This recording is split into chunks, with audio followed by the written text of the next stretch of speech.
Welcome back to the MAAC basketball tournament. The women's final is set halfway. Let's take a look at how the tournament has unfolded. St. Peter's has worked its way to the championship game on Sunday night as the number 2 seed. Here's what's happened so far. Still to come, of course, Siena and Canisius, the other half of the semifinals. That's at 5 o'clock this afternoon. Siena has never won a semifinal game. Canisius coming off its first ever MAAC tournament win last night. St. Peter's is in. We await Siena and Canisius, and coming up next, it's Canisius and St. Peter's in men's tournament action. That's next on the MAAC Television Network.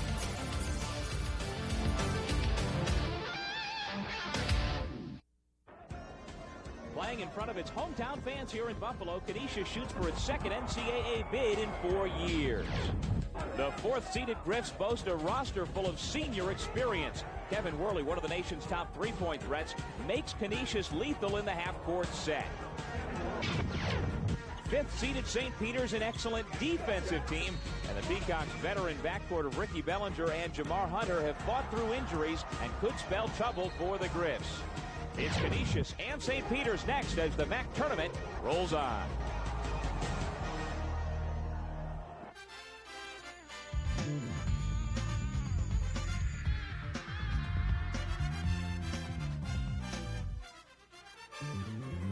From the Marine Midland Arena in Buffalo, New York, it's the first of our men's quarterfinals at the MAAC tournament.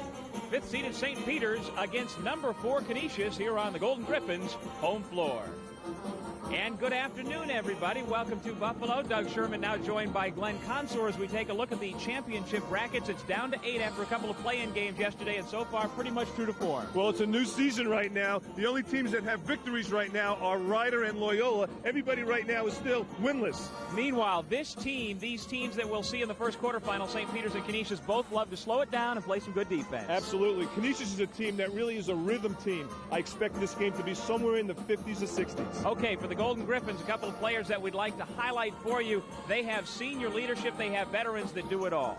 Oh, absolutely. Canisius is a team that is led by seniors. Lampkin is the outside shooter, and Cameron can play that inside-outside game. He exploded against St. Peter's with 26 points and 10 rebounds, and he's excellent on the break. Meanwhile, the Peacocks have veteran leadership in the backcourt.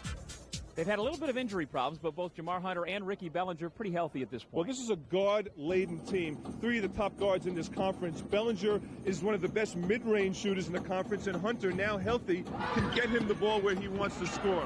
Bellinger is terrific in the transition game. He can finish, one of the top finishers, and Hunter's one of these guys that really knows how to set his teammates up. And don't forget Khalif Allen. And also don't forget that this is the top rebounding team, so you also got to hit the boards hard. Okay, let's talk about the keys to the game first for the Golden Griffins. Well, it's going to be important to contain the guards, really defend dribble penetration, and also defend Darren Fenn, who exploded for 19 points. If Kamal McQueen is going to lose some weight, he might have to do it by defending Fenn.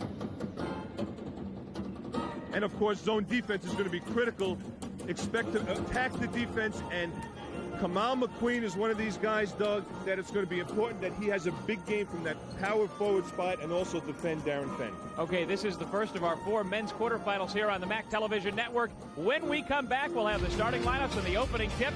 Kevin Worley and the Griffs trying to knock off the Peacocks on the MAAC Television Network.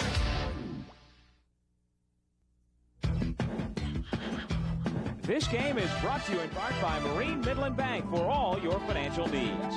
The Pepsi-Cola Company. GMAC, the GM College Grad Program, and your local Pontiac dealers. Citizens Communications, the official telecommunications company of the MAAC. Bob Stores, great buys on brands you wear. The New York Lottery Games, hey, you never know. Chase Manhattan Bank, the right relationship is everything. Mazda, get in, be moved. And by Continental Airlines, work hard, fly right.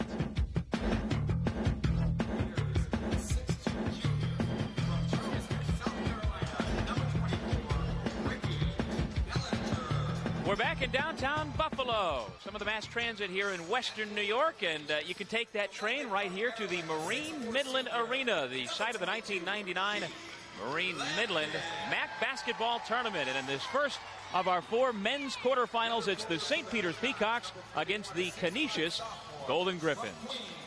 And welcome back, everybody. Glad you could join us here this afternoon. Along with Glenn Consor, this is Doug Sherman.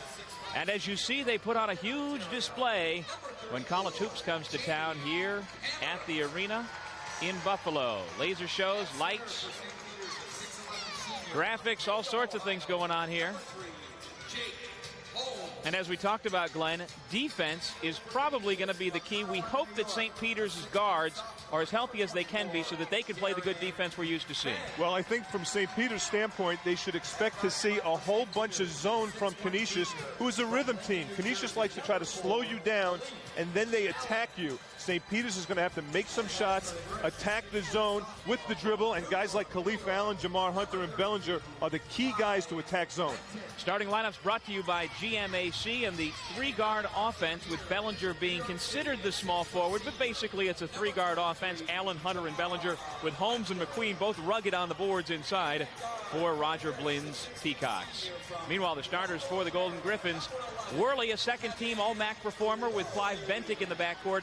Darren Fenn has had a solid sophomore year, and then a couple of other all-star performers recognized by the MAAC earlier this weekend: Jamie Cammert, Keith Lampkin. As you see, the three seniors are the keys. Great balance for Mike McDonald's club here in Western New York. And this is a Canisius team that not too many people around the MAAC expected much of this season. Once again, Mike McDonald has done a great job, and even though he did not win Coach of the Year honors, Glenn, he certainly was up for it and could have been recognized because he's done a fantastic job. You know, both of these coaches, Doug, have really done a tremendous job. St. Peter's picked really down in the bottom of the cellar, had a solid finish of the season. Jake Holmes had a nice senior year. Guys like Bellinger really picked it up. Jamar Hunter hurt at the end of the season with that knee injury. Now his wrist is still bothering him, and the knee's still bothering him. Jamar Hunter not 100%, about 90%. That could be the key this game. See Roger Blinn in the huddle, longtime assistant coach at St. Peter's. Fourth year as the head coach at the Jersey City, New Jersey school. And there's Mike McDonald, longtime assistant in the Metro Atlantic Athletic Conference for Canisius, and very familiar. Seems like he starts out off all of his quotes now with "in my 10 years in the league." He doesn't look like he could have been around the league 10 years, but he is one of the veteran coaches in his second year as a head coach for the Griffs. Yeah, he's the last guy I want to play poker with, because Mike's got that poker face. He's got the boyish choir, and there you go, see Roger Blinn. I wouldn't want to play poker with him either. He's got a lot of tricks up his sleeve, and he feels real confident. This is a team he really enjoys coaching. I think the X factor, though, is going to be Kamal McQueen at that power forward spot. And Roger Blinn, another longtime assistant, as you take a look at the officials that got his chance to be a head coach after being the assistant, top assistant for many, many years at St. Peter's. Fenn and Holmes to tip it off, for the men's quarterfinals are underway with the basketball coming over towards us. What were you doing ducking under the table, Glenn? Well, it's too early. I didn't want my hair being messed up. We're 2 seconds into the game, and Consor's already dived. We got a long day today, and a fun one. 3 more games to follow on the men's side. One more women's semifinal. That'll be 5 o'clock. And then the night action of the men, 7 and 9, if we can stay on course. Kamal McQueen underneath, misses badly. Weak side rebound for Khalif Allen, and there you go. That's what St. Peter's needs, the guards in a three-guard offense to come down and help out, Glenn. That's a good point, Doug. And a lot of people think of St. Peter's as a guard-oriented team. You forget that St. Peter's leads the conference in rebounding margin and defensive rebounding. You see Jake Holmes, second chance opportunities is going to be an issue. Canisius is going to have to do a good job defending that backboard. Holmes is the third leading rebounder in the Metro Atlantic Athletic Conference at 8.5 a game. He's already got a couple here today, and because of his efforts, the Peacocks are on top first. That zone, Doug, usually is a double-edged sword for a lot of teams in the country. It forces teams to shoot from the outside, but it also hurts you in defensive rebounding, because it's hard to find a man. You're playing spots on the floor when you play zone, then you got to all of a sudden search for a man, and that's where you get hurt on the defensive boards. Worley goes inside the three-point line for two. He is the top three-point shooter in the conference and among the best in the country, but takes the medium-range jumper, and we're tied at two. Worley is a terrific three-point shooter, and you think about the three-point competition this year in the MAAC conference, Jermaine Clark coming up first, but you think if Worley would have taken more shots, what would have happened? Alvin Young very nearly stole that away. The player of the year and top scorer in the country wound up right behind Jermaine Clark. Worley playing a little defense, able to gather and somehow put it in from a tough angle. Oh, that's a great defense to offensive segment by Worley. Quick hands and the balance fading out of bounds. Great play by Worley. They need a big game from Worley tonight, not only from the outside, but also from the defensive end. Kind of seems like he's the one guy that if he has a good game, it translates into a Canisius win. Fenn the rebound. The other guys, Lampkin, Cameron, they score their 20-25, and sometimes Canisius doesn't win, but it seems like Worley might be that key. Well, for the folks watching out there, you watch how Worley could pull the trigger quick, but a great matchup this game is going to be McQueen against Cameron, and Cameron really took him to school the last time these two teams met, and was the difference at Newark, New Jersey, and St. Peter's. Cameron was so hard to guard. He was going back doors. He was making outside shot, playing the inside-outside game. Really did a number on Kamal McQueen. 17:35 left to go. Just underway, first half of this MAAC quarterfinal from Buffalo, New York. Lampkin and Cameron, bookend forwards for the Griffs. Fenn lost the handle. Good defense by Bellinger. And again, defensively now, St. Peter's always has to compensate because one of their guards is guarding a forward. Tough matchups underneath. Fenn goes strong. He'll go to the line for two. All right, let's send it over to yet another member of our broadcast team, former Niagara head coach Jack Armstrong. Hi, guys. How you doing? Good. How you doing? I'm doing great. I think a major key in this game today, everybody talks about the defense, but I think a major key is the offensive toughness. Both teams have a win in this series this year. Both teams shot 50% in their wins and on a positive assist-to-turnover ratio. So it really comes down to how tough you are offensively in terms of executing your stuff and getting the shots you want. That will be a major key today for the winner. Thank you, Jack. We're checking in with Jack throughout our four men's quarterfinals as Fenn hit 1 out of 2 free throws. Canisius leads 5-2.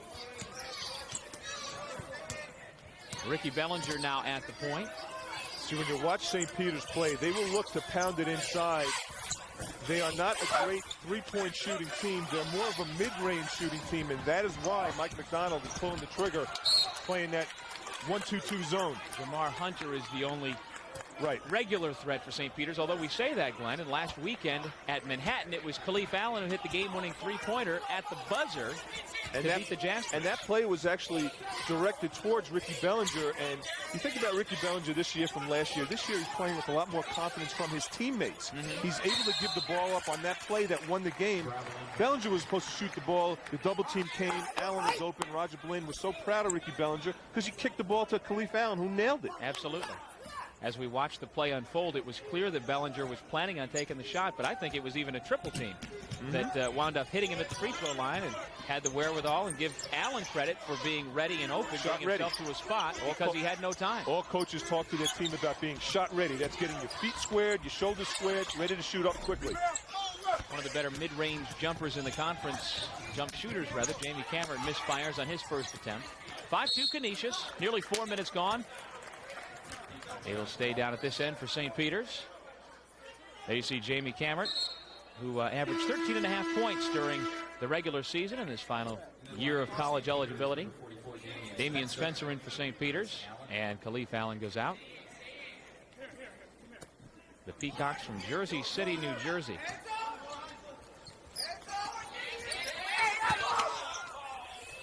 Spencer just off the bench, can't get the roll, but there's Holmes working on the offensive glass again.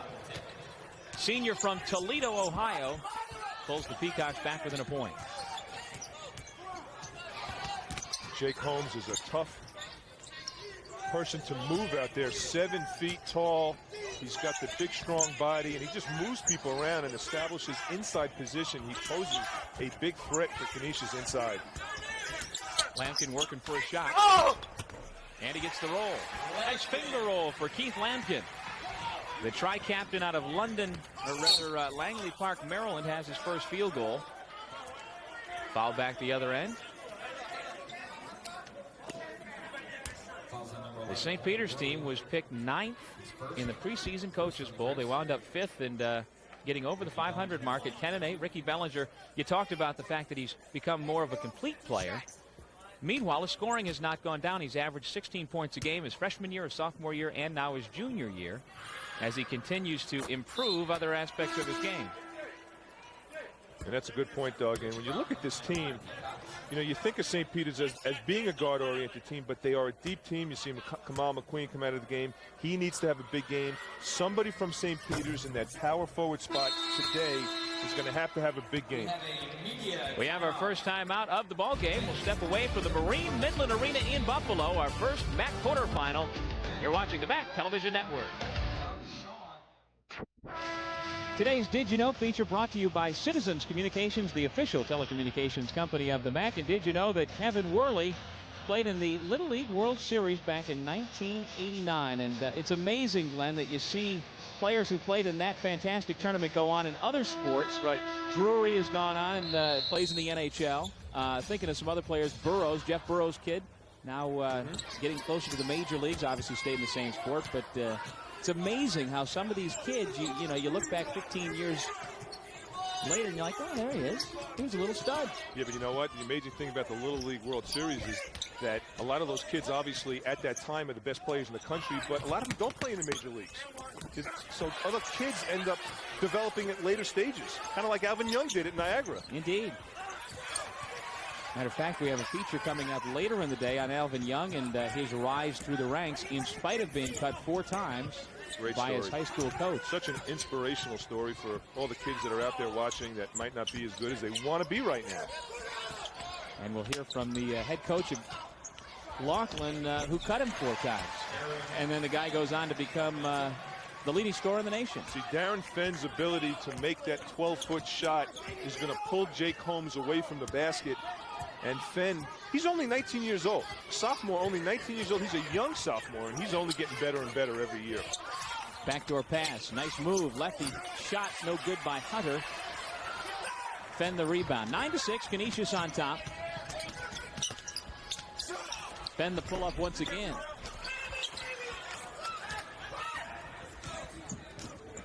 Peacocks with an overall record of 12-14 in their traveling aqua blue uniforms, since they are the lower seed here in the tournament. Number 5 seed, while Canisius is the number 4 seed.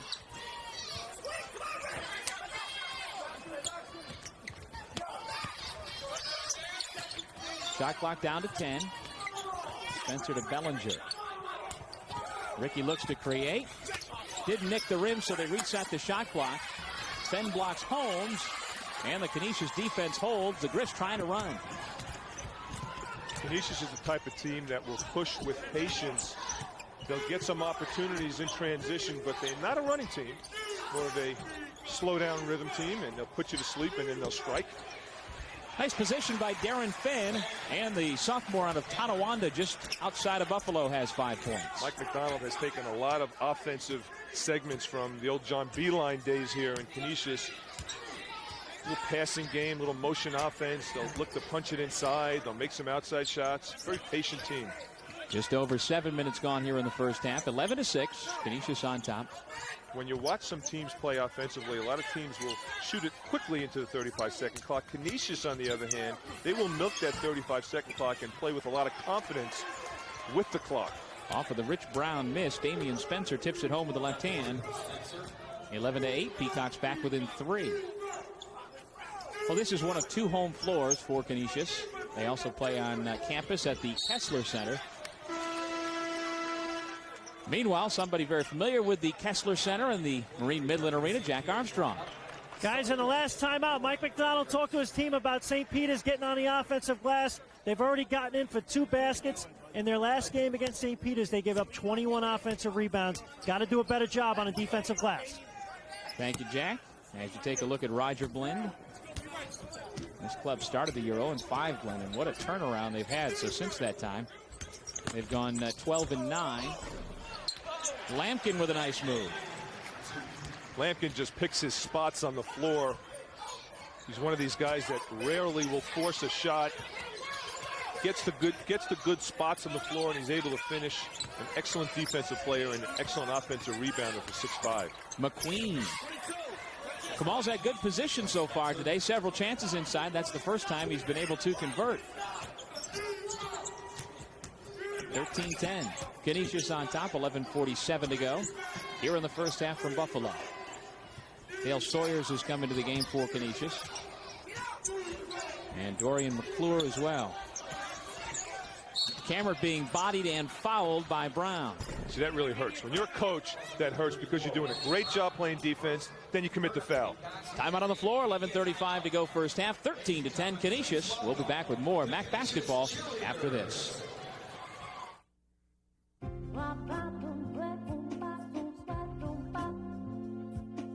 This is my business card.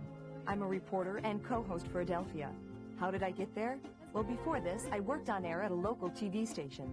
Good evening, this is Jody Johnston with a news update. I got that job thanks to an internship I did at Canisius. I guess it proves when you graduate from Canisius, a lot of good things are in the cards.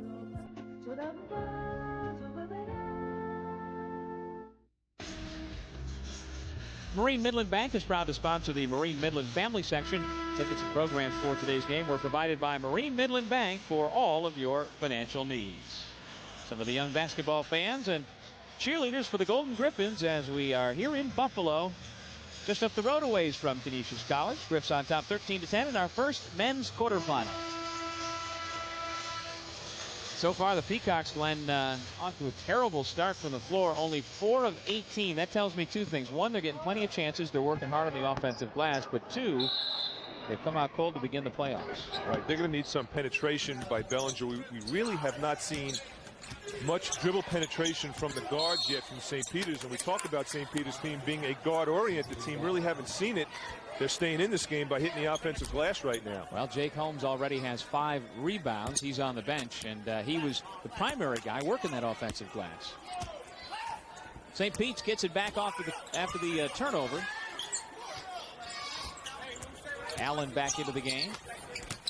Spencer to the baseline. Nice dish. Brown fouled by Sawyers.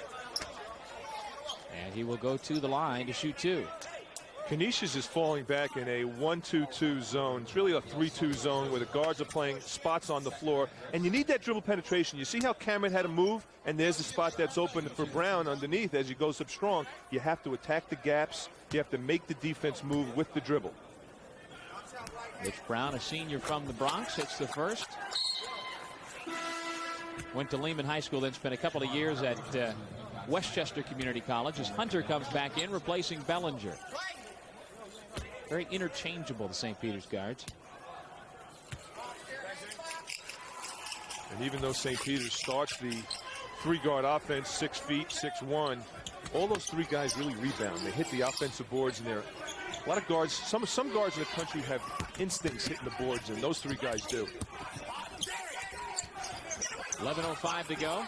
Another turnover. St. Peter's with a chance to take the lead, and a foul against McClure. He got a piece of the mouth of Hunter. So McClure picks up his first. Boy, Jamar Hunter really has been banged up this year. He had the knee injury, had a wrist injury.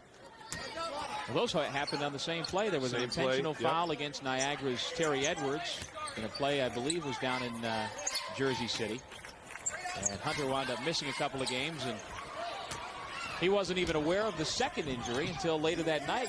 Started aching in 2 places, the wrist and the knee. Strong move by Lansing, misses though. St. Pete's trying to run. Another offensive rebound. Yet another, and tipped up and in. The Peacocks take the lead, 14-13.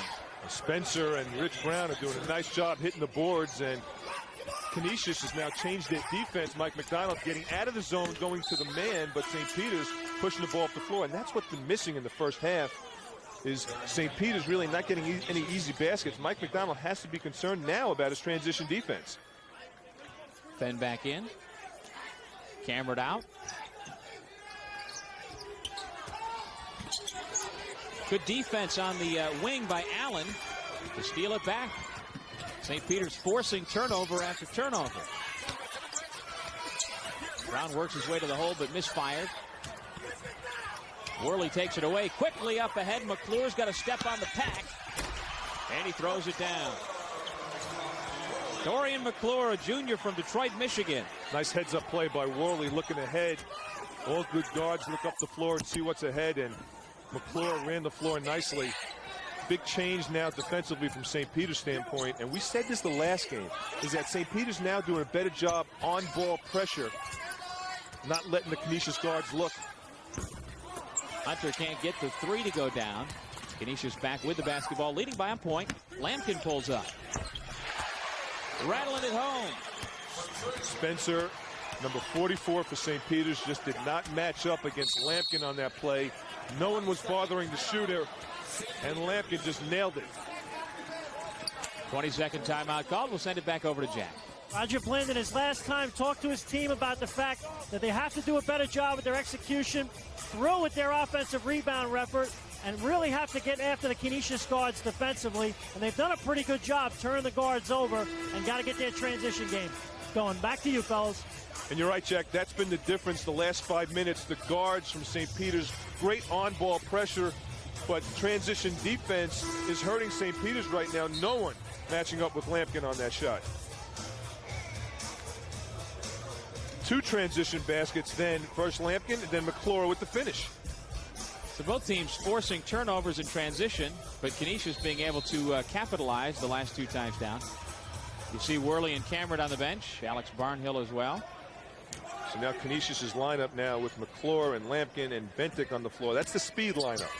Very good defensive team right now. Canisius, we talked about it now, switching their defense, straight man. On the offensive end, though, it'll be Fenn and Lampkin, and kind of figure it out from there. Allen misses the pull-up. There's the 6th rebound of the game for Holmes. Kicked out of bounds by Sawyers. It'll be St. Peter's ball. So you can't say enough about Holmes carrying the load by himself. You know, he's not overly quick in there, but he just establishes such a presence, and he's able to get spots inside on offensive rebounds because he's so big. 6'11", 270. Well, he averaged over 9 boards a game last year. Misses the quick turnaround. He averaged 8.5 so far this season. And as you say, most of that comes from hard work. He works hard in there. He's big and strong and uses his legs well to make himself big. Ricky Bellinger back into the game. Defending Lampkin some 40 feet from the hoop, and he's called for the reach-in foul. Bellinger quickly says to his coach, don't take me out, don't take me out. Well, he wants action. This is do or die right now. It's the tournament, and Ricky Bellinger knows that he got a little anxious here. You want to play defense with your legs, and you don't want to bump. You don't want to, you have to stay. See, as soon as he stood up, that's when he got in trouble. You got to stay down on defense. 8:25 to go first half. 18-14 Canisius. It's been tight from the outset in this first of our 4 MAAC quarterfinals at the Marine Midland Arena in Buffalo. See, look what's happening now. The St. Peter's guards are really scraping and scrapping. They're getting deflections. They're reaching. They're doing a nice job putting pressure on the guards, and that's really taking Canisius out of their. Let me get the ball here, please. Come on, Glenn. All right. Where are your hands? All right. I got it. Do we have a shot? There you go. Look at that. How about that? Stay down in my defensive position as well. You can see us down there in the bottom right-hand corner. Way to go, Glenn. Still got the hands. Look at the difference. They really turned it up a notch defensively. Bellinger staying down, really focused. I think Fenn needs more touches offensively for Canisius. Quick release by Lampkin, but it rimmed out, and we've got a rebounding foul.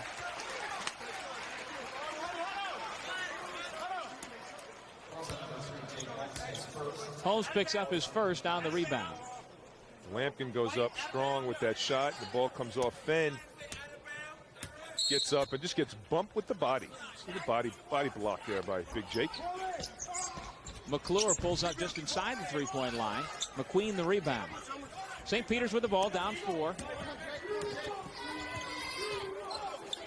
Khalif Allen given some room. Sawyers gets the rebound.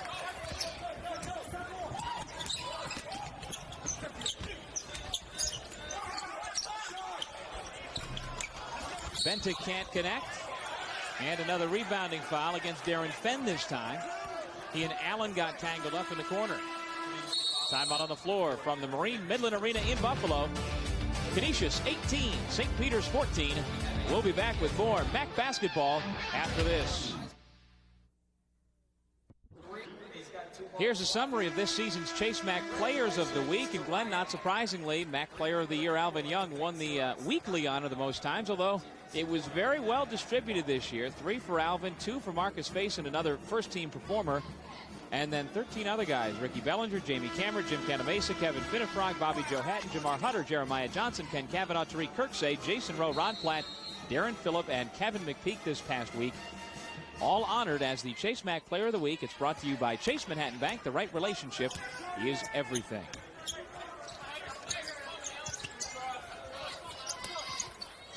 Again, Kamal McQueen, good position down low, able to turn, wheel, and deal. And St. Peter's back within 2. There's a good move now by St. Peter's, going to the full court pressure, just bothering the guards out top a little bit more just to slow him down. And Hunter now looks like he got hurt on that reach. Traveling violation, and let's see if the training staff of St. Peter's takes a look at the banged up Jamar Hunter.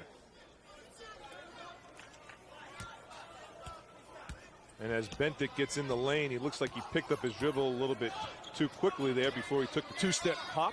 Thought he had Darren Fenn rolling with him. Bad pass. Allen thought he had Holmes with him. Well, he almost took out Holmes, then he took out a whole crossbar in back of the cheerleaders with that pass. A scud missile pass there. 7 minutes to go first half. First of our 4 MAAC quarterfinals here today in Buffalo. You see how Fenn comes up to relieve the guard pressure. He's an excellent passer, so they'll put him in the backcourt and get him the ball early. He'll just turn and pass over the defense. Here's Fenn. Hits the pull-up. Good game so far for Fenn. He's got 7 rebounds to go along with his now 7 points. Canisius on top by 4. No one is surprised on the pace of this game. Both teams really like to play in the 50s, 60s. Been basically a 1 or 2 possession game right from the opening tip. And once again, shot clock winding down to 15. Canisius now in a man. Mike McDonald changing his defense almost every other time down. A hold against Bentic. Clearly had his arm wrapped around the hip of Hunter. Picks up his first foul.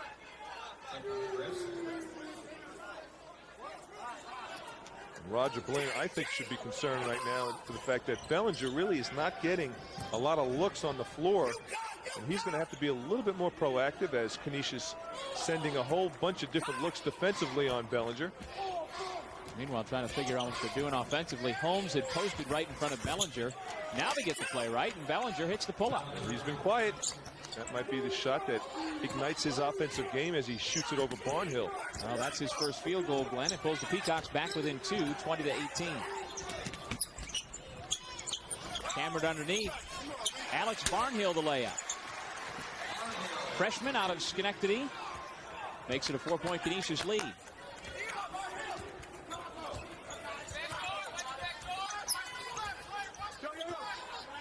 Canisius now going man with Barnhill on Bellinger. Hunter strong to the basket. He'll go to the line for 2. You know, with all of Hunter's injuries, he does not look as quick as he did in the beginning of the season. I think that knee is really bothering him. A very explosive penetrator as he gets in the lane. Normally he would take it up to the basket a lot quicker, but he's got the defense on his back, but did a nice job getting fouled. Talk about a great kid. This is one of the nicest young men I've met in many, many years, and very kind person, sweet. Jamar Hunter, quiet, but he knows how to play hard. Jake Holmes taking a seat. Rodney Rogers taking his place. That foul against Darren Fenn, his second. He's got 2 fouls. And so does Ricky Bellinger, both number 24s in the game. 22-18, 5:20 left to go in the first half. Fenn comes over to set a screen, little pick and roll with Barnhill, and Fenn missed the layup. Cameron, though, trying to clean up. He'll go to the line to shoot 2.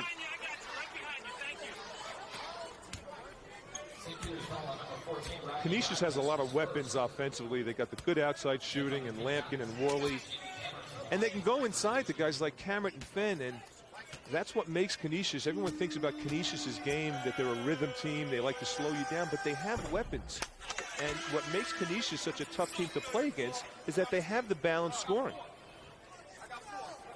Jamie Cameron, you see his numbers, a 3rd-team All-MAAC performer this year. And Darren Fenn going out.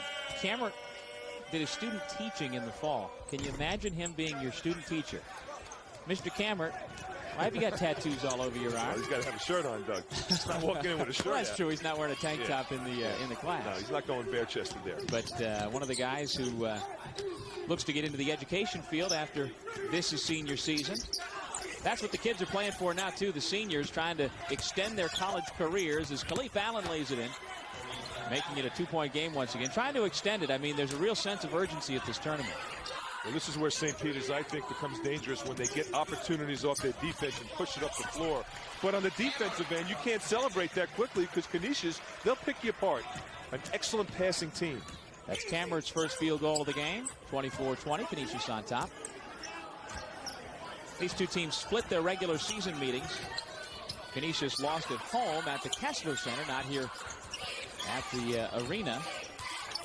Lost that game 60-50, but then they won down at the Yanatelli Center. Yeah, I think Hunter is not feeling 100% for him to fire up that air ball. That's just legs. When you shoot a shot like that, that's legs, and you know that knee is bothering him, and so is his wrist.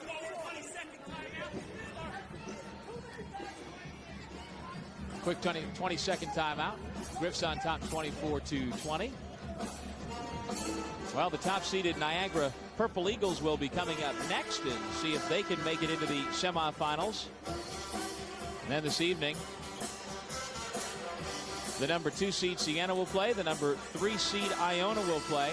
Interesting matchup, though, coming up next when you've got Loyola against Niagara. Jason Rowe, the Buffalo kid, number 2 scorer in the conference. He'll be coming back home. He played a good game yesterday to get into the quarterfinals, and Loyola against Niagara should be pretty entertaining.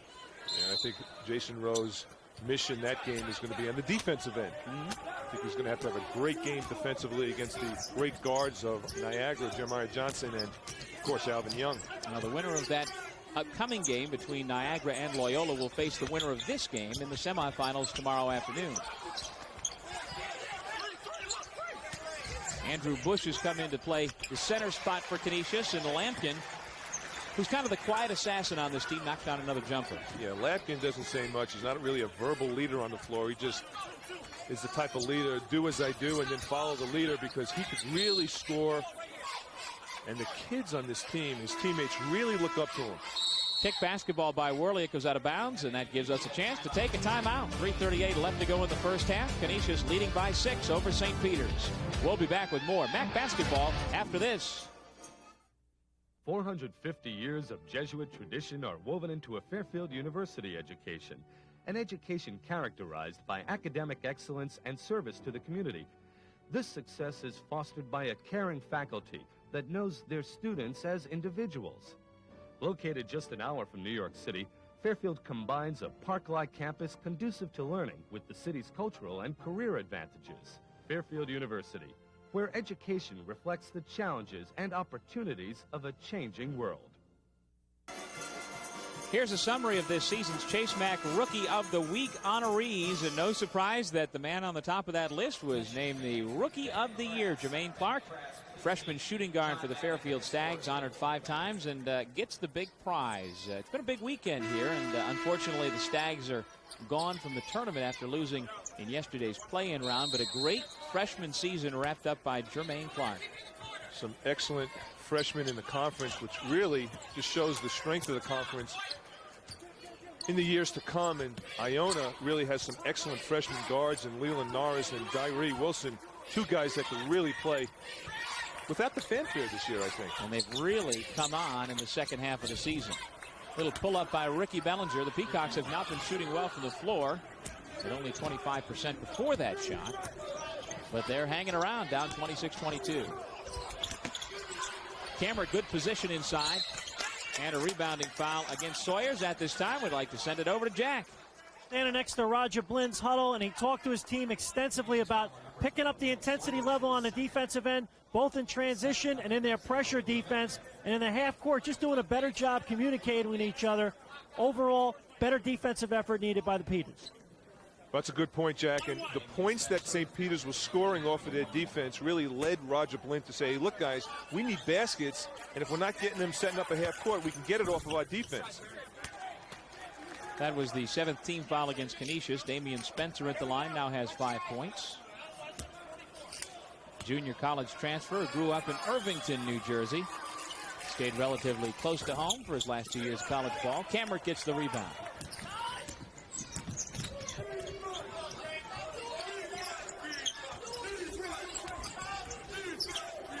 St. Peter's has done a better job defensively, taking away the 3-point shooting game of Canisius. Guys like Lampkin and Worley can really make that shot. McQueen and Kammer, two of the stronger guys in the conference, got tangled up down low. McQueen picks up the personal.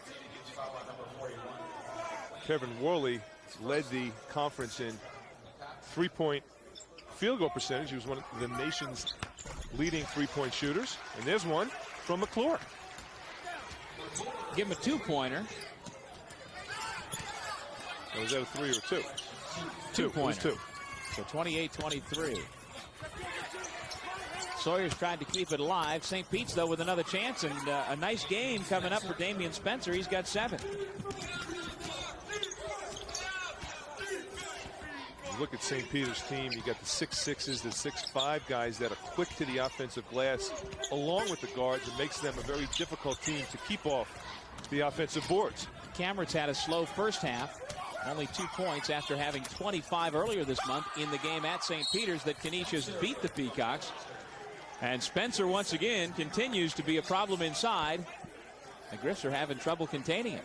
The difference between Ricky Bellinger's game this year and last year is that last year Bellinger would have went up and tried to score with 2 guys on him. This year he's able to get in the lane, draw the defense, and dish. Nice job by Bellinger, attracting 2 guys on D, and Spencer with the finish. Super job.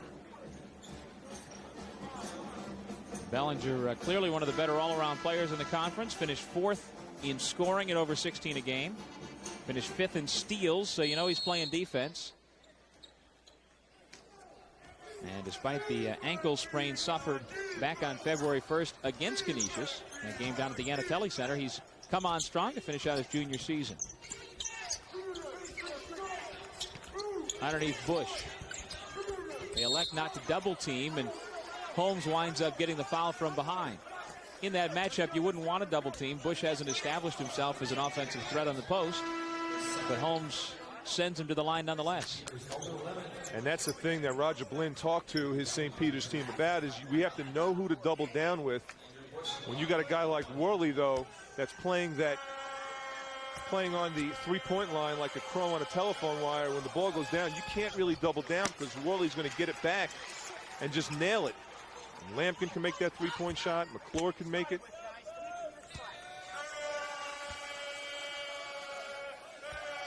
Andrew Bush, 6'7", as you see.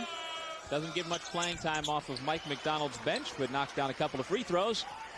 Canisius back on top, 30-27. That foul on St. Peter's center Jake Holmes was his second. And he stays in the game with 1.5 minutes to go in the first. Canisius staying in that zone. Holmes, another offensive rebound, and he was fouled by Bush.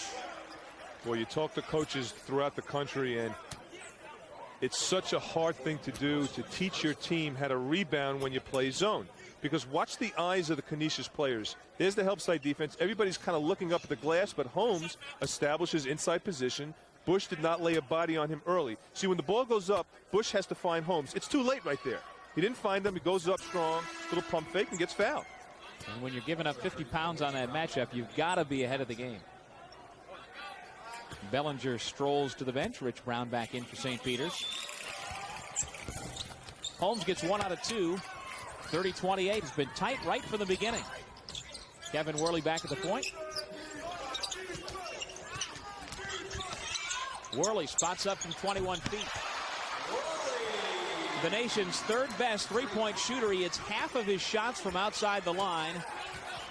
Has his first triple of the game. He's got 7 points. Just a terrific shooter. The nice thing about Worley is he usually doesn't take that many bad three-point shots. He's usually wide open, his body's squared. Strong move by Jamar Hunter for his first field goal. 33-30 Canisius. Now for St. Peter's, the starting backcourt, Glenn, averages 30 points a game. They scored only 6 so far, yet St. Peter's only down 3. Give a lot of credit to the front line of St. Peter's, hitting the offensive boards, really keeping them in this game. Cameron has it knocked away, still loose. Holmes able to save. To Worley, did you hear a whistle? No change of possession. And he did step on the sideline. Kamal McQueen hits the deck, and I felt the floor rumble. As Cameron picks it up, Holmes just loses it out of bounds. He steps on the out-of-bounds line. Woo, that was close. Actually, the ball was out of bounds before he touched it. Tough call. That was a tough one to read from this angle. So Canisius will have it. Worley to inbound. 12 seconds on the shot clock. 27 seconds left in the first half. Lampkin, nobody picked him up, and so he kept on going. Lampkin's one of these guys that will lull you to sleep and then explode to the basket. He's got the quick first step. I'm telling you, the quiet assassin for Canisius. He's got 11 points, the only man in double figures. Canisius by 5. Playing Lampkins like the WWF wrestlers where they get you in the sleeper hold and they wake you up right before you're going to go to sleep and then do a body slam on you. Check the arm, see if you still got anything going. Yep. Good defense by Canisius to hold off St. Peter's on a final shot before the horn. So a strong first half defensively for Canisius. They got enough offense, and they go into the locker room here at the Marine Midland Arena with a 5-point lead over St. Peter's. Jack, what have you got for us? I got him. Mike, great job in the first half with your offensive execution. I think the biggest problem right now you have is just keeping them off the defensive backboards. Well, that's what they're good at, Jack. You know, they do a great job. It's a crazy situation because if you can't contain their guards, your big men step up to help, and now all of a sudden Jake Holmes and Kamal McQueen aren't that far away from the basket, and Jake Holmes is just a big man. He's 270 pounds. He's like you after a good meal. You can't move him away from there, and he is stuck in there, and it's tough for us, and we're just going to have to battle. I thought Keith Lampkin did a good job digging some out, and that's the only thing we can do. We can't move Jake Holmes. We got to use our athleticism on him. Good luck the second half, Mike. Back to you, fellas. All right, thank you, Jack, and thank you, Coach McDonald, for stopping by. He goes to the locker room with a 5-point lead. Canisius on top of St. Peter's in this first of our 4 men's quarterfinals in Buffalo. When we come back, plenty of halftime happenings at the Marine Midland Arena.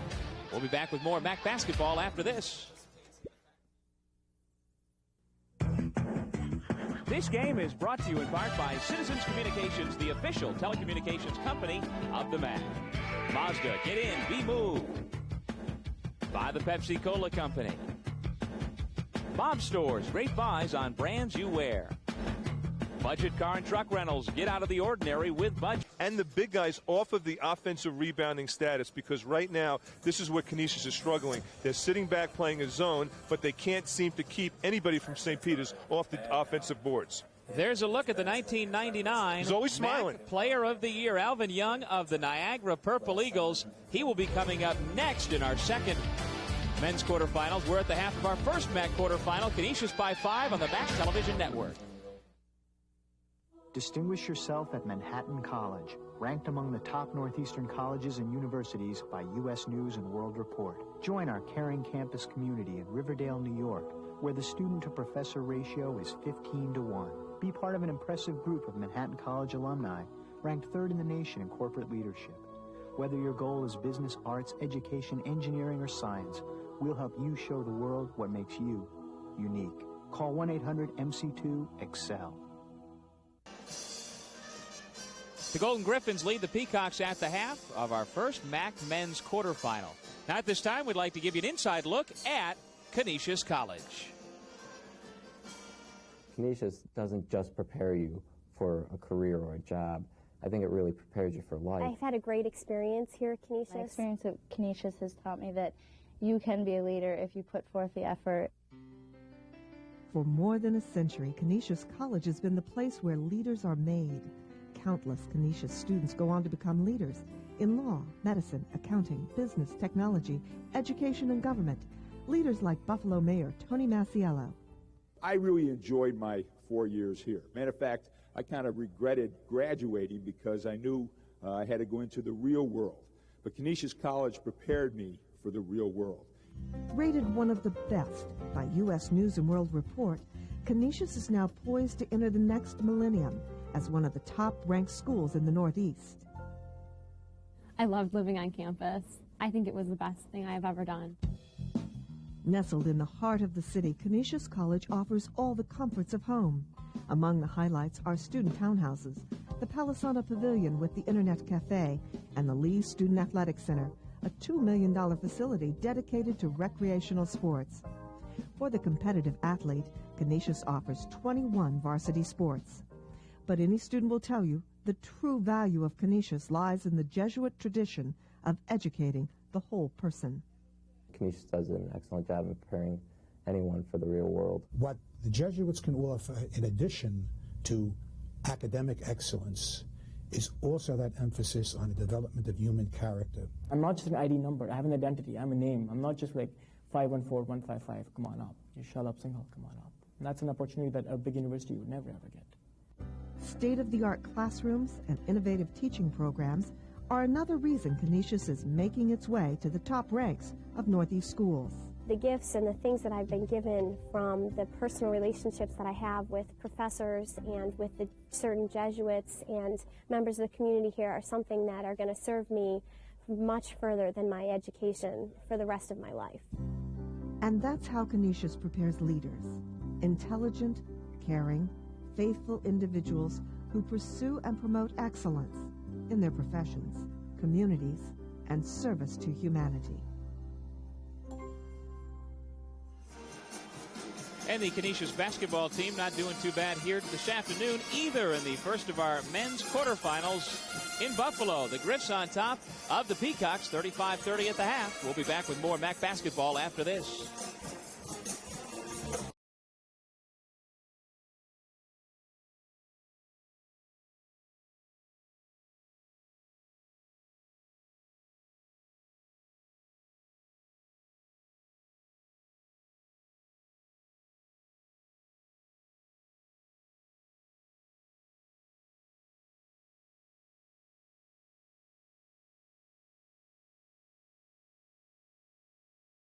Keep track. We'll keep track. Okay, let's take a look at our first half highlights.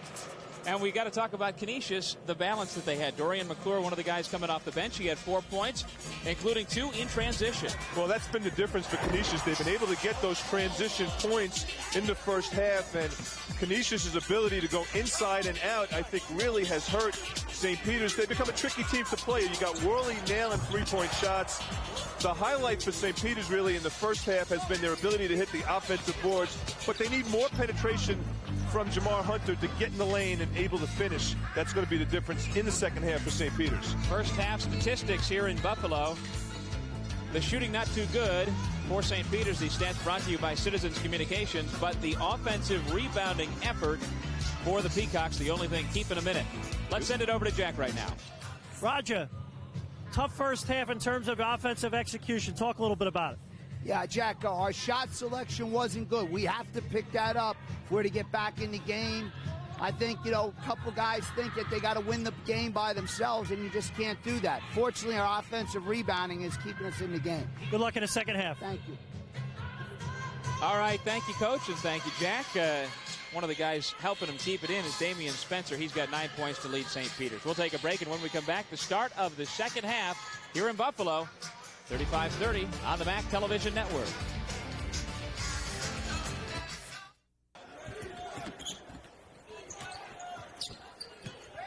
Back in Buffalo, just underway. Start of the second half of our first men's quarterfinal in the MAAC tournament. 35-30 Canisius on top.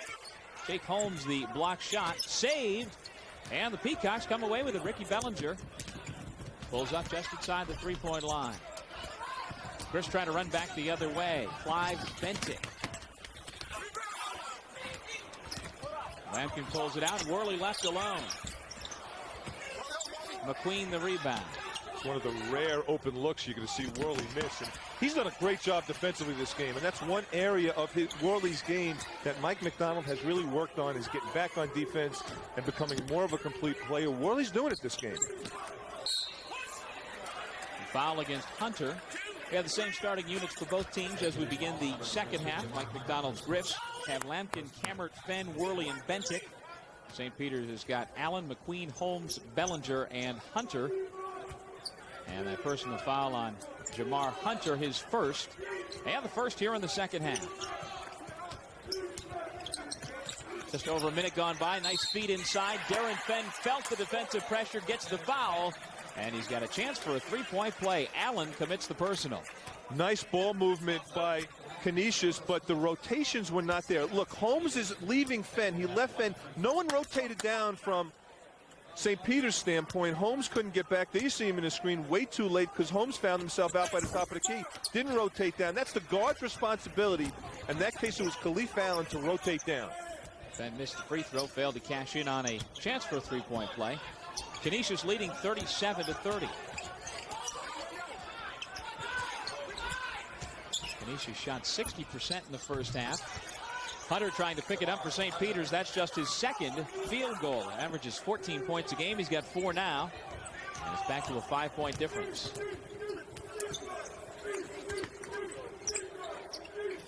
Fenn left alone from the corner.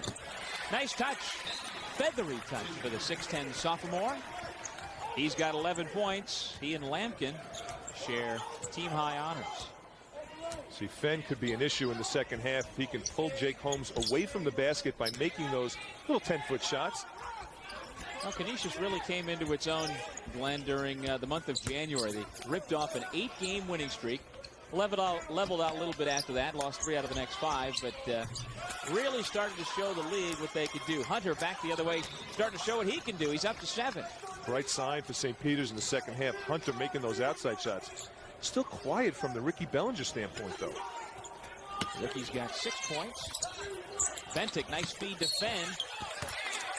And what do you know? Who gave up ground on that foul? McQueen was actually the one who bounced off of Darren Fenn. Well, Canisius is doing a nice job now. Look at the spacing now on Canisius. Fenn rolls to the basket. Kamal McQueen came from the weak side, and when he comes from the weak side, he really brings the whole side with him. So you can't go around, and there's a little bump foul. It immediately becomes the strong side. Got to move your feet when you play that type of rotation on the weak side. And that's an area that McQueen's got to get quicker. And I really think that if he drops maybe 15 pounds, I still think he'll be an effective player with the big body. But if he just drops maybe 15 pounds, I think he's going to be a better player. Bellinger had it knocked out of bounds and a foul called against either Cameron or Bentic. Goes against Bentic. His second. As we take another look, maybe Ricky Bellinger starting to feel for his own offense a little bit more. Well, the nice thing about Bellinger this year is that he's not forcing the issue. And that really has helped St. Peter's in the second half of the season. I think he's been unselfish. And he doesn't have to take a lot of shots this year to be a great player for St. Peter's. And that's what he's done for this Peacock team. He's really matured as a player. Second team All-Star announced a couple of days ago here at the MAAC tournament. Knocks them both down. He's got 8 points. 17:29 left to go in the second. St. Peter's back within 3. It was a 7-point lead moments ago. The largest in the lead for Canisius. Got to get it over.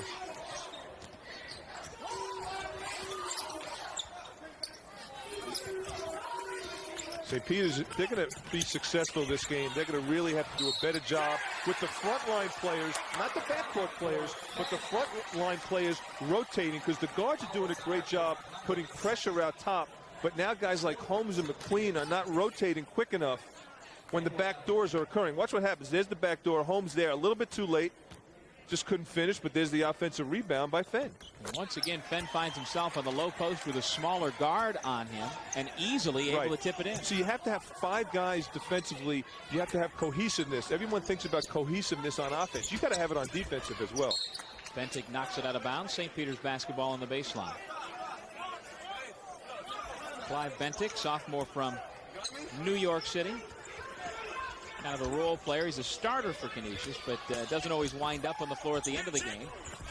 Fenn the rebound. Big game so far for Darren Fenn. He's got 15 points and 10 rebounds, a double-double with just over 3 minutes gone here in the second half. Worley just got a little careless. See, anytime you're a point guard, you have to stay down on defense. Watch how he stands up. The ball gets away from him, but that's great pressure by Jamar Hunter, and that's what St. Peter's is going to have to do. Bother the guards out top. Don't let them make the great passes.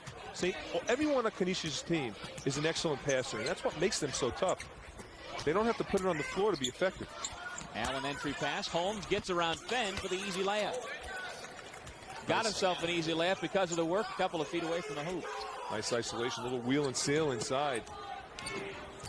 7 for Holmes, who's having himself another solid game.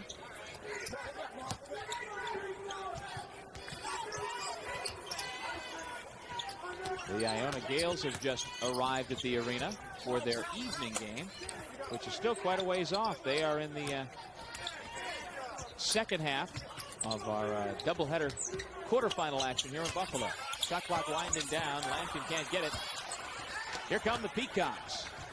Allen to Bellinger. Cameron defends and picks up the foul. And the fans here in Buffalo cannot believe it. Neither can Mr. Cammert, who felt he got all ball. Of course, Bellinger feels he should be going to the line. He thinks he got hammered. Absolutely. The official agrees with him. We've got a timeout on the floor. 15:48 to go in the second. You're watching the MAAC Television Network.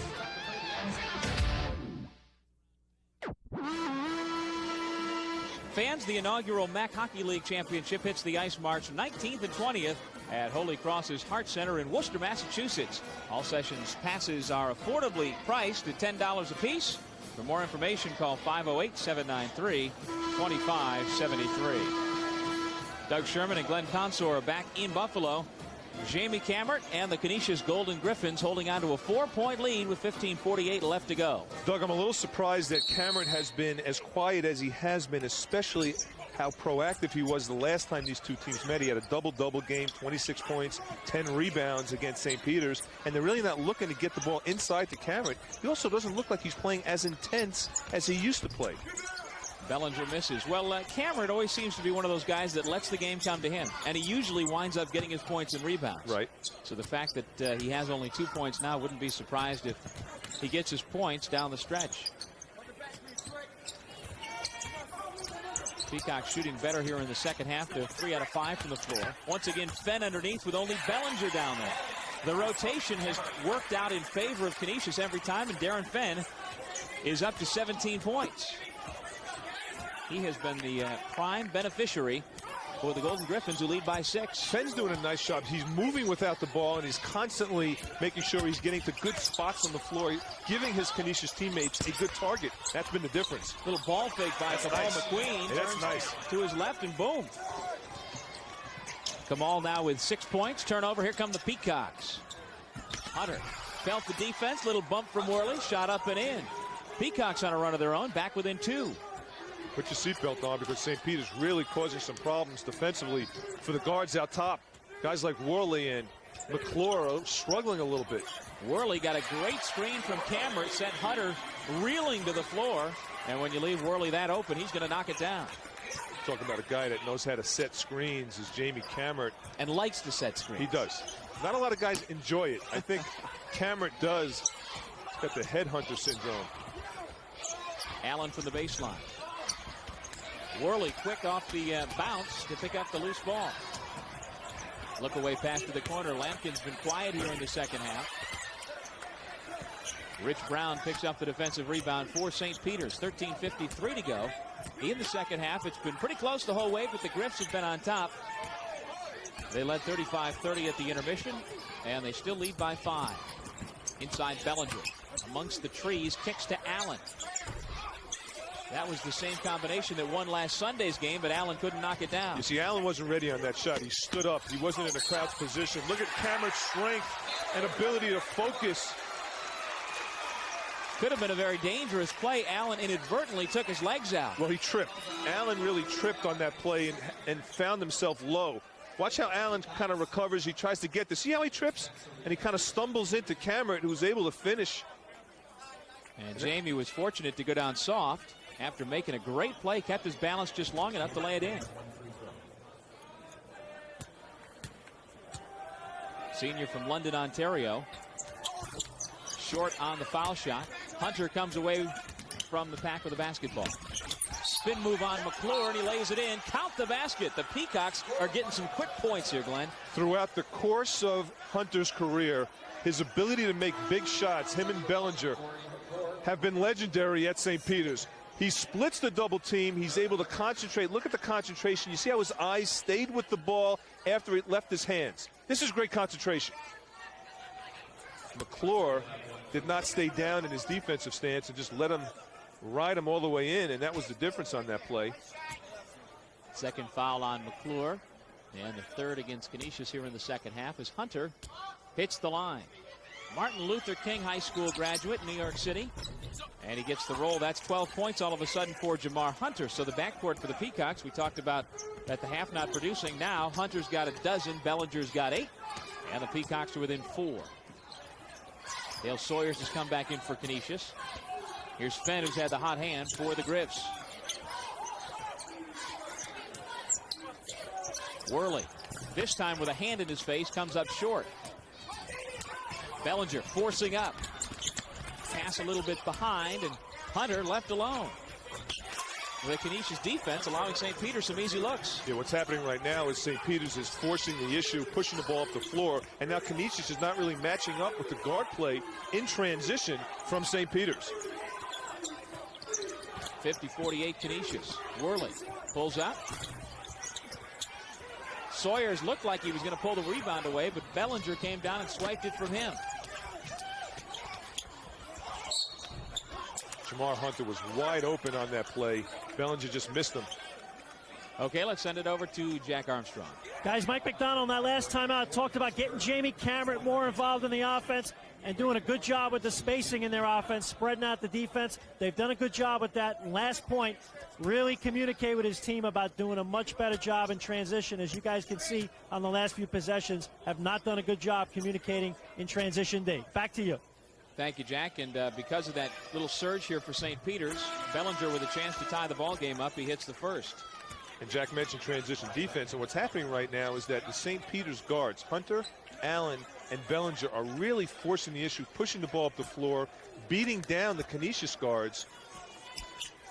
Now, when you've got the three-guard offense, that's what you need to do. You're going to give up some of the interior defense where Fenn makes you pay. That's right. But at the other end, you're right, but they're doing it with their defense. They're getting those opportunities off of their defense, and the guards now from St. Peter's are rebounding the basketball, and that's been the difference the last 5 minutes. We're tied up now for the first time since 2-2. Well, the scoreboard says 50-49 Canisius. 22nd timeout called by Mike McDonald. And now it's 50-50. They've changed it now. Canisius 50 and St. Peter's 50. But the quick timeout called by Canisius, things have been going for St. Peter's. You know, if there's one constant that wins basketball games, it's defense. And that's what's happening right now is St. Peter's is flipping the switch, getting great backcourt pressure, and Canisius now struggling to get the ball up the floor. And that's been the difference. To find out more about MAAC basketball, you can go online and check out the conference website at www.maac.org. It's updated regularly and provides current information about your favorite MAAC teams and players. And fans, while you're surfing the net, go to MazdaUSA.com to find out all the latest on Mazda cars and trucks. Doug Sherman, Glenn Consor, and a host of others from the Marine Midland Arena in Buffalo. Long day of basketball, the 2 women's semifinals and the 4 men's quarterfinals. This is the first of the 4 men's games. We've got Loyola against Niagara coming up next after this one. And Canisius and St. Peter's look like they're going down to the wire. 12 minutes to go in the second half, tied at 50. Brown inside. St. Peter's has taken the lead. And the bench from St. Peter's just jumped up with joy. St. Peter's now playing with a lot of emotion. So many basketball games are won with great emotion, and St. Peter's seems to be playing with that type of emotion. Dale Sawyer's in the game now for Canisius. First time on the floor. Over the back foul on Sawyers. Holmes once again with good position inside. We have an officials timeout from the Marine Midland Arena in Buffalo. 11:34 to go in the second. St. Peter's on a run. The Peacocks lead by 2 on the MAAC Television Network. GMAC salutes Jim Murphy as the GMAC Pontiac dealer of the game. Jim Murphy Pontiac GMC Trucks is the place to find great deals on a variety of Pontiac vehicles that qualified customers can finance or smart lease with GMAC. Jim Murphy Pontiac is located at 3000 Walden Avenue in Depew, New York. If you can't stop by, give them a call at 716-684-8900. Or for more information on other great GM offers, call GMAC at 1-800-32-SMART. And the St. Peter's Peacocks on a roll. They lead the Canisius Golden Griffins for the first time since early in the ball game. It's 52-50, St. Peter's with the basketball back. One of the things that St. Peter's needs to be careful about is a lull right now offensively. St. Peter's has had those 5 to 6 minute lulls during the course of the season. They're playing with great emotion right now, and they're hitting those outside shots. And Hunter is the guy I think St. Peter's should be going to almost every time down the floor. He's making his outside shot, and he's also able to get in for penetration. 17 points now for Hunter. 15 of those have come since the half. So in the 9 minutes here in the second half, he has scored 15 points. Cameron's backdoor pass stolen by Brown. Here comes Hunter again. Cameron tries to time it. Made him miss the shot. Spencer, though, puts it home.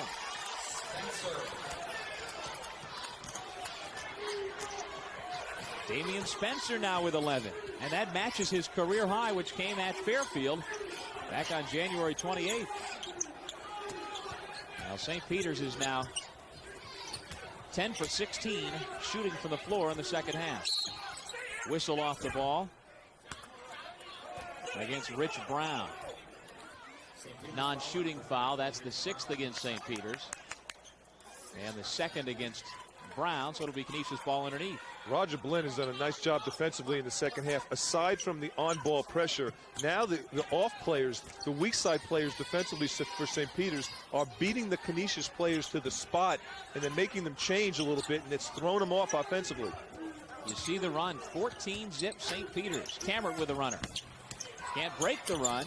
Lampkin after it, and he was fouled. A reach in against Spencer. Lampkin's been quiet here in the second half, along with most of his teammates. He scored 11 first-half points, and he's been scoreless through the first half of the second half. 7th team foul, so Lampkin will go to the line to shoot 1 and 1.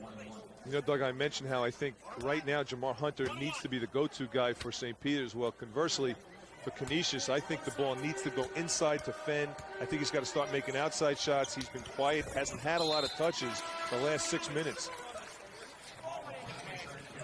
McQueen back in. And Brown heads to the bench. Solid game for the senior out of the Bronx. 4 points. In a reserves role for St. Peter's.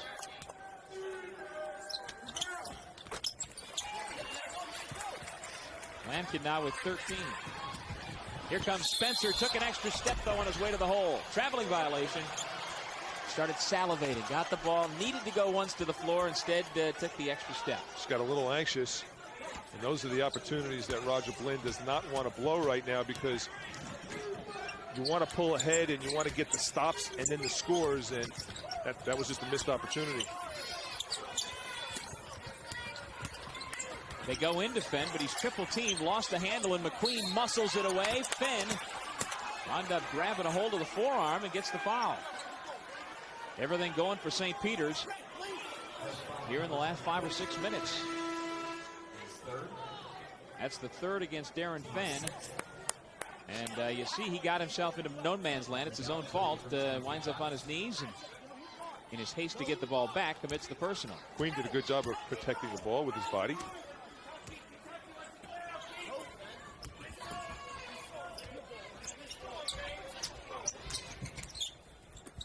Bad pass. Fenn steals. Cardinal rule, Doug. Never leave your feet. You'll always get in trouble. Fenn hits the shot, and that's the first field goal for Canisius in several minutes. Griff's back within 3, 57-54. It's a 14-4 run after that two-pointer by Fenn. And I think Canisius really has to start to look to Fenn. If not with the first pass in the offense out top, whether he's high or low, go to him. Bellinger over Lampkin. The ability to stop on a dime and pull up. You know, the guards on St. Peter's, it's kind of like 10-10, 3-2-1, because Bellinger can make that little 10-foot shot, and then Jamar Hunter can make the 10-foot shot, the mid-range shot, but they could also finish in 2 or 1 feet. Those guys can really play. I like that, Don. 10-10, 3-2-1. Little free advertising, too.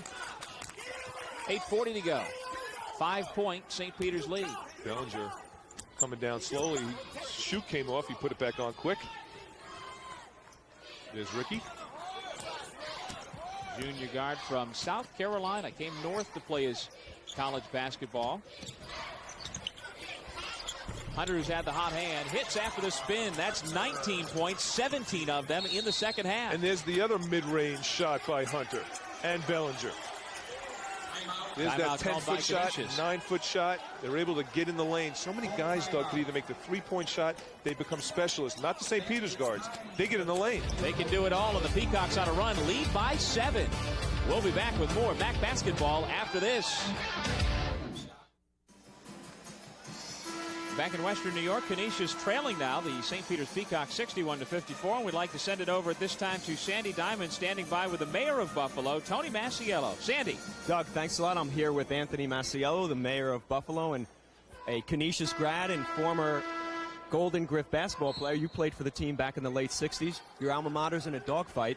Good game so far. It's been a very good game, very competitive game. Obviously, I'm disappointed. We had to lead most of the game. Now we're going to have to fight to win this one. Anthony, talk a little bit about the event here in Buffalo, hosting the tournament. What does that mean for the city? Well, it brings a lot of notoriety to our city. It certainly improves our image. We got one of the best arenas in North America. And to have all these people here in Buffalo now certainly, I think, gives Buffalo a real good example of how we can host big-time basketball and support it also. Speaking of big-time basketball, next year you'll be hosting the first and second rounds of the NCAA tournament. Talk a little bit about that and what that's going to mean for the city as well. Well, here again, it brings us a national forum, I believe. When you get NCAA basketball, that's big time. You get bigger schools coming here now, filling our hotels. To me, it's a real image enhancement for the city of Buffalo and Western New York. Mr. Mayor, thanks for your time. Always a pleasure. My pleasure, and go Griffs. Doug, you heard it here. You know who he's rooting for. Let's send it back to you. Absolutely, Sandy. Thank you. And 61-56 our score. Timeout called, 22nd timeout, as we take a look back at some of the action that was going on while we listen to Mr. Mayor. St. Peter's now picking up loose balls. Mike McDonald's telling his team now, listen, stay cool, stay calm, but we got to do the intangibles. We got to pick up the loose balls, and we got to rebound the basketball, and that's could be the difference for Canisius. Fans be part of the 2000 NCAA Division I Men's Basketball Championship as the MAAC, Canisius College, and Niagara University host the East Region first and second round games here at the Marine Midland Arena next year. The dates are March 17th and 19th. For ticket application information, call 716-819-NCAA. And even though we won't know the teams that'll be here until that week, you can bet that 8 of the best teams in the country will be here in Buffalo for that tournament. And the tickets for the local folks, you'll want to get them quickly because these regionally and around the country go fast. Jamie Cameron, strong to the hole. He's got a chance for a three-point play. Well, we talked about transition from Canisius' standpoint. Now Roger Blynn's got to flip the switch and make sure he mentions to his team that not just the guards, but everybody's got to get back. Jake Holmes hits the deck. Kamal McQueen doesn't get back quick enough, and watch how Cameron just takes it in. McQueen turned his back, wasn't playing weak side defense. You have to play ball-you-man defense, not just in the half court, but also in transition. Got there too late. Cameron strong enough to finish, and all of a sudden the tables have turned.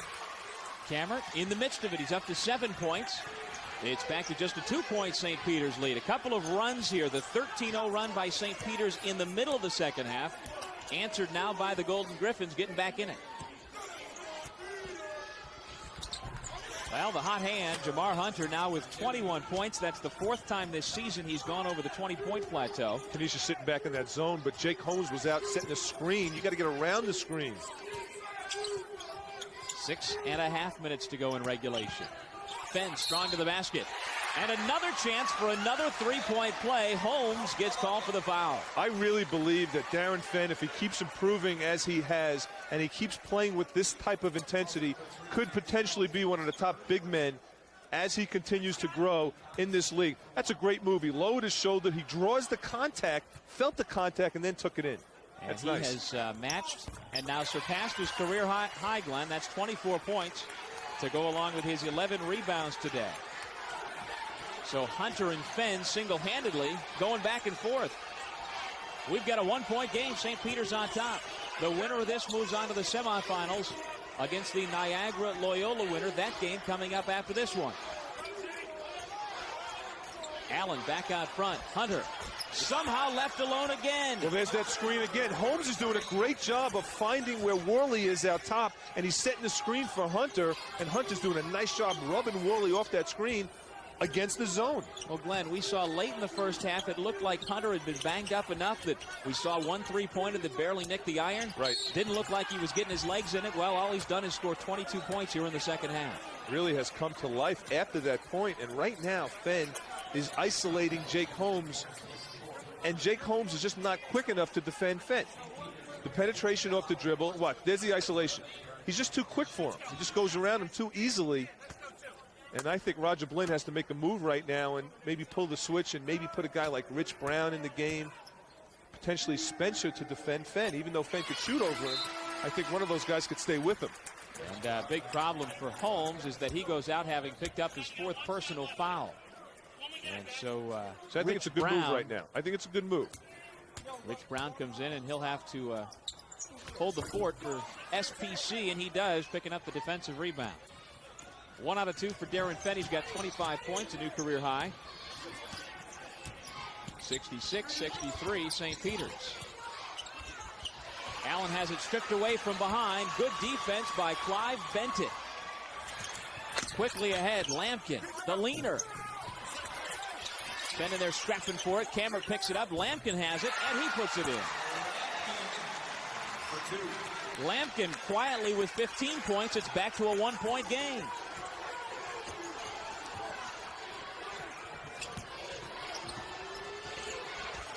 Bellinger. Cameron at the board. And the fans here in Buffalo back on the edge of their seat. Canisius has a chance to retake the lead. They've been trailing for the last 6.5 minutes. But here comes Fenn again. Lampkin drops for Cameron. He's hammered by Hunter, and Cameron will go to the line.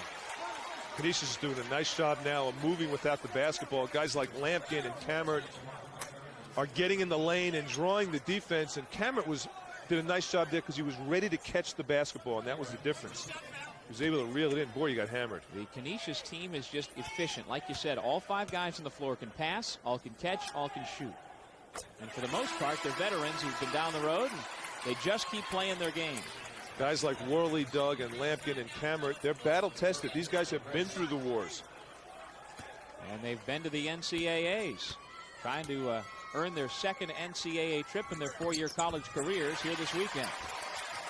And the Griffs are back on top, 67-66.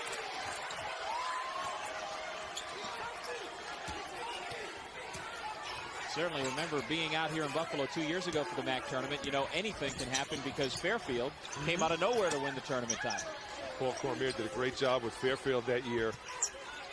At the bottom of the barrel, it took them to the championship game. They won, and they almost beat North Carolina. They made them play tough.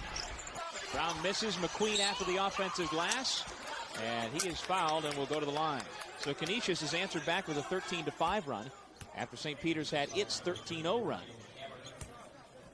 Fans during halftime, GMAC, the GM College Grad Program, and your local Pontiac dealers are proud to sponsor the GMAC Shootout.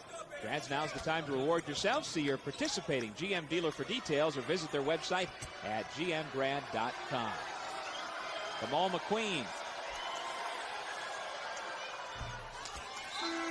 will get a second. He's 6 feet 5 inches tall, 270 pounds. Khalif Allen in, and Bellinger will go out for a final blow. Don't think he'll be on the bench too long. We're tied at 67.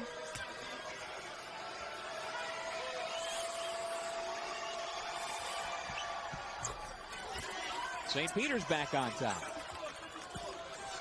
St. Peter's really staying in this game with their offensive rebounding prowess. Nothing really has changed from that standpoint from the first half. Kevin Worley and Dorian McClure back in the backcourt for Canisius, but the Griffs turn it over. Hunter with the left hand, missed it with a little too much English.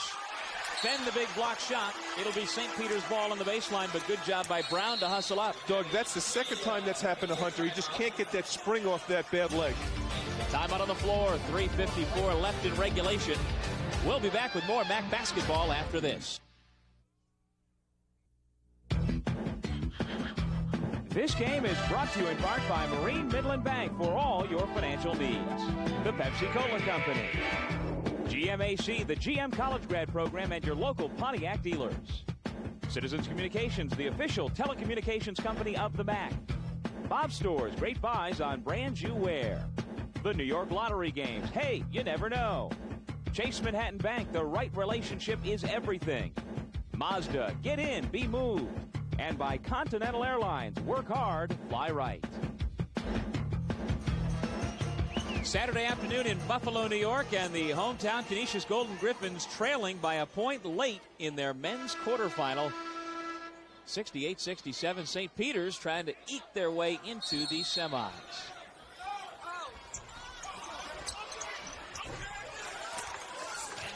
Spencer, 13 points, a new career high, and St. Peter's leads by 3. Well-designed play coming out of that break. They just threw it up for Spencer. Missed the initial chippy, but again, offensive rebounds. Lampkin, Worley, McClure, Fenn, and Cameron on the floor. Good defense by Hunter. Banged by Worley before he could even get to the basket. Some fans calling for an intentional, but it doesn't matter. The team is over the... Hunter does a great job there stepping into the passing lane. He has had a tremendous performance here. Saying it's a 2-shot foul. Well, I guess he was kind of in the motion. No, he got it in the motion, clearly in the motion. I took it as the bump out front, but... right, no, he was going up with it, then he got bumped. Yep. But it's, again, the defense that is leading to all these opportunities for St. Peter's. What a great performance, though, by Hunter. Not playing at 100%. He really can't explode off of that left leg, which is why we have seen him miss some chippies, and he's able to make some outside shots, because when he shoots from the outside versus a layup, he's a little bit in more control of his legs, but he's really doing it on the defensive end this game, putting a lot of pressure out top. 23 of those 25 points have come in the second half. 4-point St. Peter's lead. Over the last 9 minutes, we've had 3 ties, 3 lead changes. Back and forth, the seesaw goes. Canisius and St. Peter's trying to fight their way into the semis, and Khalif Allen wanted it a little bit more on that possession. Nice defense for the turnover. Once again, they're taking away spots on the floor from Canisius, and they're really doing a great job of defending that entry pass from Canisius. Hunter from the corner. 2-point shot. St. Peter's doing this with Ricky Bellinger on the bench. Offensive foul against Worley, so credit Hunter once again. Oh, I'm loving Jamar Hunter this game defensively. He's moving his feet. He's playing the passing lanes. He's taking the charges. Watch him move his feet here. Anticipate the move. Stays down. Boom. Takes it right in the chest. Great job by Jamar Hunter. 22nd timeout called as we take another look at the hot shooting of Jamar Hunter. Well, here's a look at the Citizens Communications long-distance shooter standings, the final standings for the regular season. Jermaine Clark holding off Alvin Young, the player of the year. There's the 1998 long-distance shooter champ, Scott Knapp, with 58. Rowan Worley, Citizens Communications, the official telecommunications company of the MAAC. Once again, the proud sponsor of the MAAC long-distance shooter of the year. And, well, he may not have won that award, but he did win for best three-point shooting percentage, Kevin Worley did, here in the Metro Atlantic Athletic Conference. Yeah, I really think that if Mike McDonald would have let him loose a little bit, he might have won that award. He's an excellent three-point shooter, but it's not the way Canisius play. They're a very balanced team. St. Peter's with 2 full timeouts. Bellinger back in the game, finds McQueen. Lampkin the rebound for the Golden Griffins.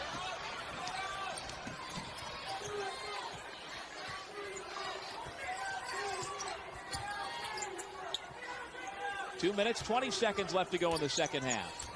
73-67 St. Peter's.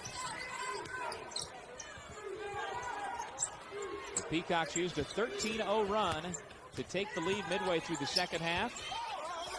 Lampkin shot blocked by Spencer. Cameron saves out to Worley. 3 seconds on the shot clock. Ben doesn't get the roll. St. Peter's basketball. You know, with Jake Holmes on the bench, as effective as he is hitting the offensive boards, it seems like Rich Brown is doing a nice job on Fenn, and I think that's been the difference.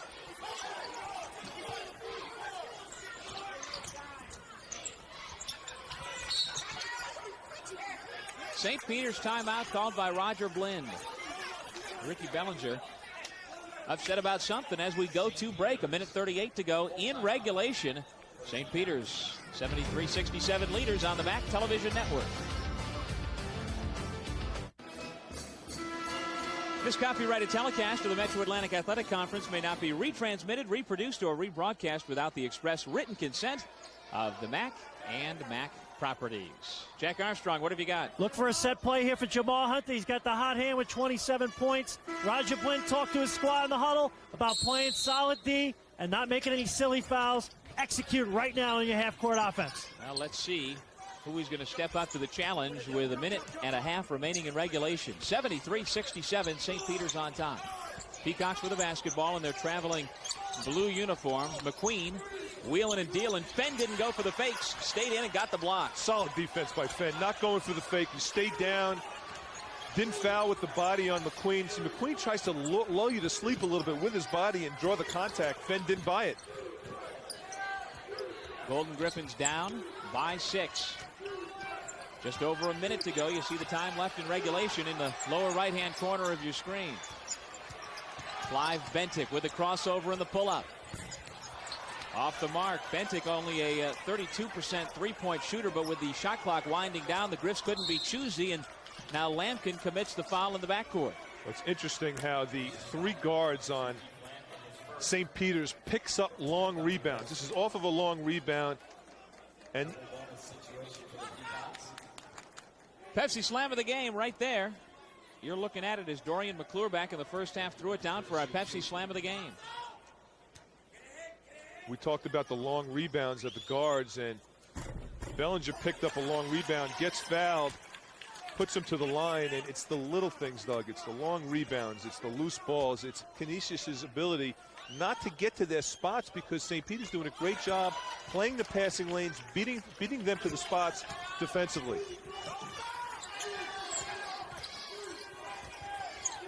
Lampkin, no. Bentic had it knocked away. It'll be Canisius' ball underneath.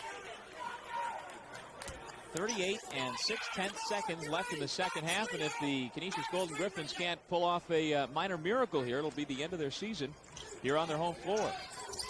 Lampkin from the corner hits. Perhaps that is the spark for that minor miracle I mentioned. 75-70, the Griffs back within 5, and a full timeout called by Canisius. Doug, still plenty of time left. Big shot by Lampkin, who's been doing that his whole career. And now this gives St. Peter's an opportunity to really make sure that they take care of the basketball. It stops the clock, this shot. Timeout. And now Canisius could set up their defense. St. Peter's not a great free throw shooting team. That could be an issue. Although Bellinger has been good at the line, so if he's got the ball in his hands, I would think he'd have a good feel going. But you're right, percentage-wise, solid 73%, Hunter's 73%, Khalif Allen only 64%. Kamal McQueen, if he's on the floor, he's the guy you want to foul for St. Peter's at only 59%. So the instant he gets it, expect Canisius to give him a whack on the arm. Damian Spencer has had a good game for St. Peter's, 13 points, the career high, but he's only a 50% free throw shooter if he's on the floor. Well, I talked about the 13-0 run midway through the second half, Glenn. They used a 9-0 run just in the last couple of minutes to once again reopen that lead. It's at 5 right now, and the Golden Griffin cheerleaders, not much to cheer about late in the second half here. Hoping that Mike McDonald's club can pull it out. The Lampkin three maybe lit the spark. Dale Sawyers is back into the game for the Griffs. He's got fouls to give. McQueen, Allen, Hunter, Bellinger, and Spencer are out there. So if St. Peter's does put the ball in the hands of one of its big men, that's who you want to foul. But Canisius can't be choosy at this point. They pretty much got to go for it if they don't get the immediate steal. It's Bellinger, and he will go to the line. Yeah, they're going to have to foul right away.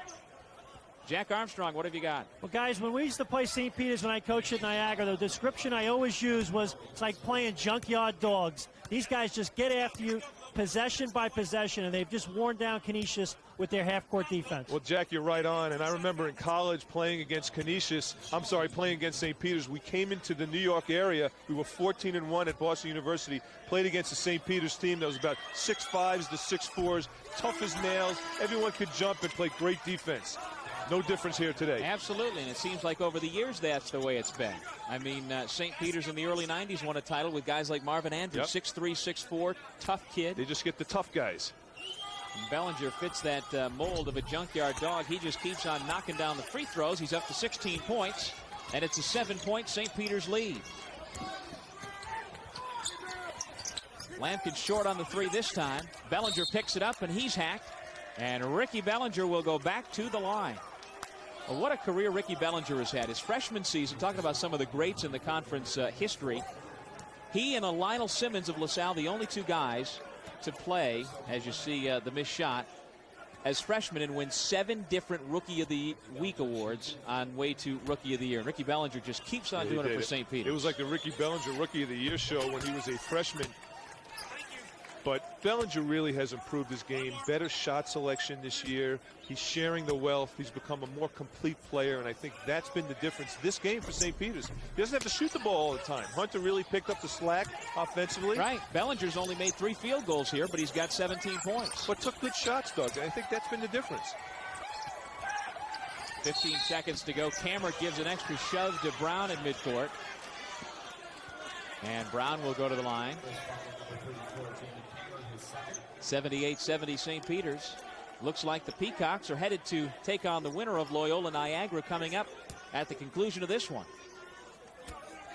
And for the Golden Griffins, especially for their senior tri-captains, Worley, Cameron, and Lampkin, tough way to go out on the home floor in the first round of the MAAC tournament.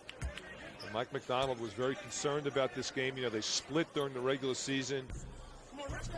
The three-point shooting from Canisius was a concern for St. Peter's, but on the other hand, from Mike McDonald's standpoint, going into this game, he was very concerned about the guards from St. Peter's. Hunter and Allen had a very steady game as well defensively. Rich Brown, Spencer. Defensively, I think Roger Blinn did a great job pulling the trigger, getting Jake Holmes out of the game. Defensively, Brown stepped up and did a better job on Fenn last 5 minutes. I think that was the difference for St. Peter's. Rich Brown gets them both.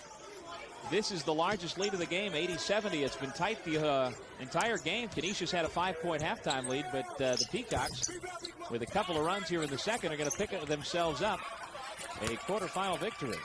Clive Bentic with his first field goal, but too little too late. Bellinger in the backcourt had it knocked away. And that'll do it.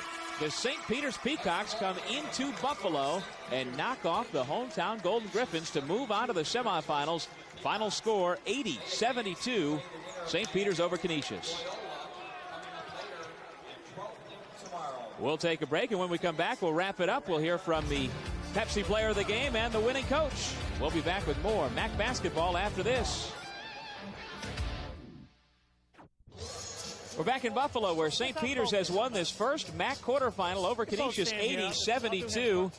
And we hear Jack Armstrong chomping at the bit to get to our Pepsi player of the game. He'll have the interview in just a moment, and it is Jamar Hunter, 25 of his 27 points coming in the second half. What a fantastic second half for Hunter. And I think it was only 80%, but let's see what Jack has to say about that. Okay, Jack.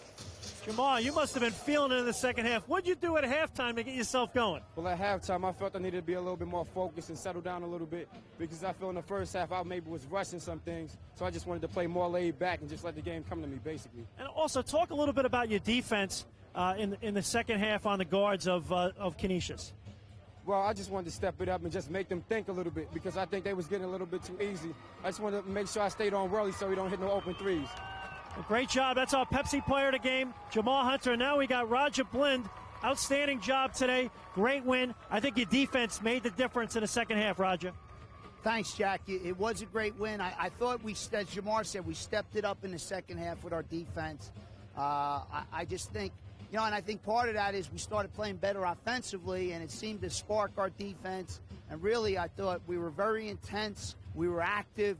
Even when they made a shot, I thought, it was a contested shot, and that was the difference. And Roger, we talked about at halftime the execution of your half-court offense improved dramatically in the second half, but the entire day your offensive rebounding was awesome.